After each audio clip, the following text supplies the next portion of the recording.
I'm Isha. Hello everyone, my name is Nura Alifatini. Hi everyone, my name is Nurdani binti Muhammad Khalili and our group will present about stress management. What is stress management? Stress is a state of tension experienced by individuals when they feel extraordinary demands, constraints, or opportunity. In a simple word, stress happens when we feel pressure or overwhelmed by a situation. So I will move and explain about two types of stress. So there are two types of stress, which is positive stress and negative stress. First, positive stress, also known as eustress. This type of stress is actually very helpful because it motivates us to increase our productivity and help us to achieve our goals. For example, feeling nervous before our exam can push us to study harder. Next is we have negative stress or also called as distress. Negative stress can make people emotionally and physically exhausted, and it also will affect to our performance and can make it difficult to handle responsibilities. Assalamualaikum to Media Hidayah and all my friends. My name is Muhammad Faisal Aiman bin Mak Fauzi from DIBA 3A. Today I will present about source of stress. In source of stress, they have three factors. Factors number one is about environmental factors. In environmental factors, it is about political uncertainties. Political change may increase the risk of having unsafe working environment. The second factors is organizational factors. In organizational factors, it is about role demands.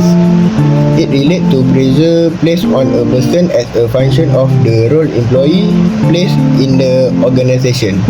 And the last and the third factors is about individual factors. It is about personality. Some people who have negative attitude towards aspect of life will experience stress more easily.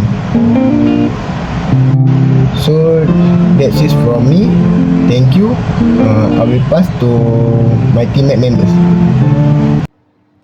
I'm going to explain about the consequences and symptoms of stress. So I'm going to explain few of it. The first one is physiological symptom. Physiological symptom is an effect to human body because of stress, such as headache, high blood pressure, and maybe heart disease. Headache is one of the most symptom that we're going through when we have been in the stressful situation. The next one is psychological symptom. Psychological symptom is the effect to prevent a person emotions, thinking, and overall mental health. Stress change the way individual feel and perceive their works. And the example of psychological symptom is anxiety and depressions. As we know, stress mostly is the main reason why we got anxiety and depression. Last but not least is behavioral symptom. Behavioral symptom is an often visible to others. For example, absenteeism and turnover. When someone took stress, they tend to reducing their productivity and always absent and turnover of their life. Next, the relationship between stress and performances. As we know, stress can affect our life performance and our work performance. So, as we can see at this diagram show that stress can decide between our low and high performance. What can we understand by it? So now let's get to it. The first one, too low of stress. Too low of stress provide little stimulations and can lead to feeling boredom. This is because of the underutilization of physical and mental skill. Second one, too much stress.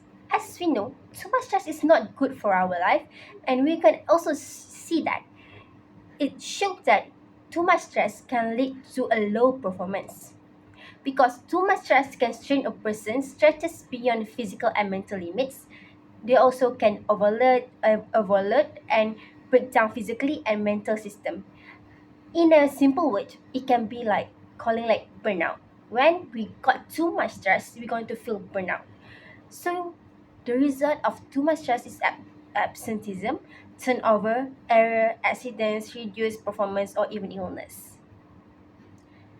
Lastly, which is moderate level of stress.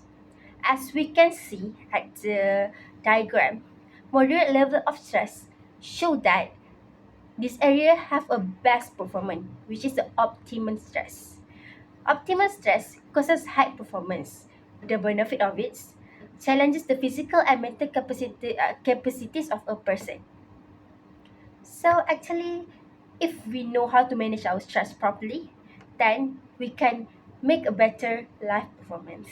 Today I will talk about coping with stress at the individual and organizational level in organizational behavior. Stress is a normal feeling when faced with much pressure from work or daily life. However, if we do not manage it well, it can affect our health and performance. At the individual level, there are simple ways to reduce stress. We can take short breaks when we feel tired. For example, by walking or listening to music. Exercise and enough sleep are also important for our health. In addition, talking to someone we trust, like a friend or a family member, can help us feel better. Time management is also useful. For example, if we have many tasks, we can make a simple plan and complete them step by step. Staying positive and focusing on what we can control can help us feel calm. At the organization level, companies also have a role in managing stress. A good workplace should be supportive and comfortable. Managers should give clear instruction and a fair workload so employees do not feel overwhelmed. For example, if someone has too many tasks, the manager can help reduce the workload. Flexible working hours, teamwork, and good communication can also reduce stress. Organization can also provide counseling programs and appreciate employees' effort. In conclusion, stress is normal, but we must manage it well. Both individual and organization play an important role when stress is controlled. People can work better and feel happier. That's all for me. Thank you.